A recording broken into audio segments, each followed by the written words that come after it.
get all afraid because people are afraid of the truth. Because so many people live in rebellion to the truth, they don't want to hear the truth. But we find our places to err, and we reach those people with the hope and truth of God, and we see lives changed and impacted. We see prayers answered. We see souls saved. And you make all that happen with your sacrificial giving. One way, of course, is through our Gold for Souls program. A very unique way for you to give. I know many are cash-strapped right now, but you've got some old jewelry items, some old gold, diamonds, other jewelry items laying in a box somewhere. You can put those to use for the kingdom.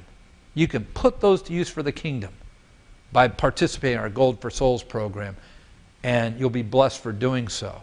Of course, if you want to make a more traditional donation, you go to LivePrayer.com, click on the donation link on the left menu bar, and there you can find a way to give via PayPal if you want to do it online, or your credit card through a secure server, or if you just want to send a more traditional donation in the form of a check, you can send that to our headquarters in St. Petersburg. That address is on the screen right now. Again, God isn't interested in the amount you give, but the heart you give it with.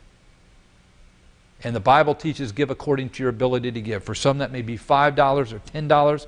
Others it may be $20, $50, or $100. So others can give $500, $1,000, $10,000. The point is, God isn't impressed by the amount you give, only by the obedience that you extend as He speaks to your heart about what to give. And trust me, God's never going to tell you to give what you don't have. You know, all those games they play on Christian TV with the pledges and all the nonsense. God is never going to ask you to give what you don't have, only what you do have. So thank you for helping me and standing with me and helping me save souls. Now, forgiveness is a topic that I want to deal with today because it's a universal topic. It's something everybody has to face. I don't care whether you live in China or England or Alaska or California or Naples, Florida, or South America. It doesn't matter.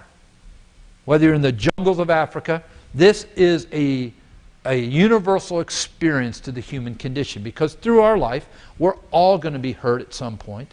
We're all going to be facing a situation where somebody has harmed us in some way. And at that point, you really have two choices. One choice is to hold aught against the person who hurts you, to not forgive. You do have that choice. And many people choose that path. They choose not to forgive. They choose to hold resentment against the person that hurt them. They choose to simply let that unforgiveness fester inside. And soon the unforgiveness turns into anger. And pretty soon it's bitterness. And then it can even grow into hatred. All very unhealthy emotions to be harboring. Now let me make this perfectly clear. And this is, I pray, the light bulb that's going to go off in many heads as I speak this morning. This is the message I want you to hear, because this is that key that's going to open the jail doors for many of you who are locked into the bondage of unforgiveness. Forgiveness isn't about the person who hurt you, my friend. Forgiveness is about you. Forgiveness isn't for the person who harmed you. Forgiveness is for your peace and your serenity and your freedom. That's what forgiveness is. You see, when you forgive the person who has hurt you, you have now taken a 1,000-pound weight off your shoulders. Because no longer is there fertile soil for anger to grow, for resentment to grow, for bitterness to grow, for hatred to grow. They can't live in an environment where forgiveness exists. So understand that forgiveness isn't about the other person, the person who hurt you. Forgiveness is about you. And as you forgive that person and that weight comes off your shoulder, all of a sudden you feel a peace of God that you can't even put into words. Now, many of you have been hurt, and you've forgiven the person. But let me make sure you understand, forgiveness does not mean you have to have a relationship with that person. There are many cases, a lot of cases, where that's not possible. Forgiveness does not mean everything goes, you're back into the same relationship, because sometimes the pain and the injury are just at a point where that's not possible, not practical.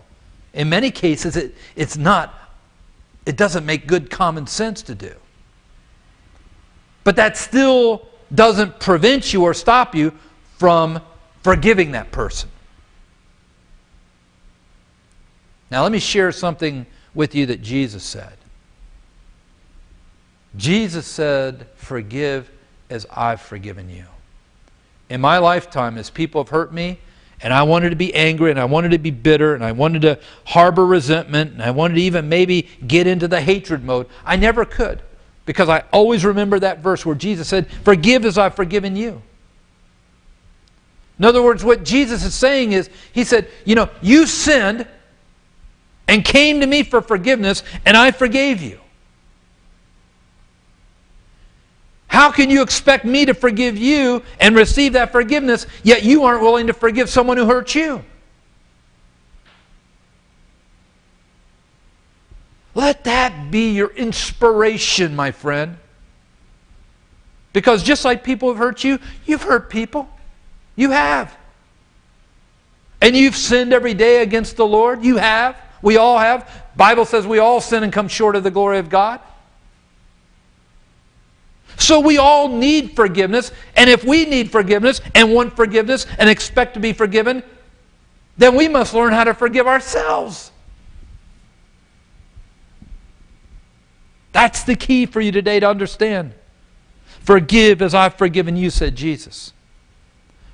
Forgiveness is not about the person who hurt you. Forgiveness is about you.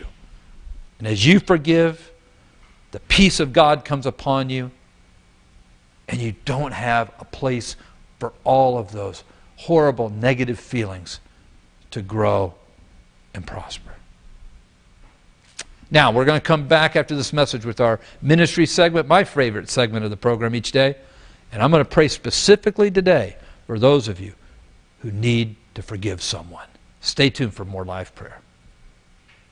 Now you can be part of this great movement to turn this nation back to God and biblical truth.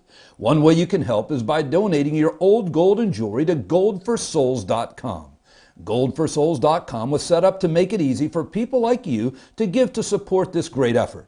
It works much like the other popular sites where you can send in your old gold and jewelry, except instead of getting a check back for a fraction of the value of the items you send in, we will send you a donation receipt for the fair market value of your jewelry. For example, if you send one of these many popular companies $100 worth of jewelry, you'll get back a check for around $10. By donating your valuables to goldforsouls.com, we will send you a donation receipt that you can write off your taxes for the full $100. What you donate to goldforsouls.com will not only get you a tax-deductible donation receipt for the fair market value of your gold and jewelry, but it will pay you eternal dividends, since the funds will be used to help lead this nation back to God and biblical truth and the souls of men to faith in Jesus Christ. To take your stand for Christ and help lead this nation back to God and His truth, please go to www.goldforsouls.com. That's GOLDFORSOULS. www.goldforsouls.com and follow the easy instructions. Or you can call 1-877-654-1141 and request your Gold for Souls shipping pack to use your old gold and jewelry to save souls and help lead our nation back to God and biblical truth. Again, please go to www.goldforsouls.com and follow the easy instructions, or you can call toll-free 1-877-654-1141